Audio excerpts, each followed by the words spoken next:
你再講多一次。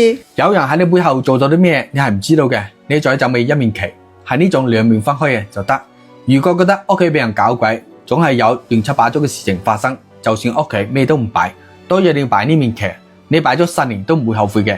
唔理你間屋係買嘅定係租噶啦，你只要往屋企一擺啊，你就會淡定好多啦。就算遇到再高嘅山，都高唔過佢嘅。佢擺喺屋企，佢就係靠山嚟嘅，佢就係生養，就係大樹底下好遮陰，咩計仔都冇用嘅。好多人唔知道應該擺邊度，點擺，1分鐘睇完你就清楚噶啦。刷到呢條視頻嘅朋友，說明係茫茫人海邊，你就係福澤身後之人啦。留低一句順風順水疊加一下啦，因為語言都有能量噶。第一，你收到呢個旗之後咧，係朝早嘅7點到9點之間，你擺下天就得噶啦。你擺喺高櫃上邊，擺電視機頂、冰箱頂或者書台都得嘅。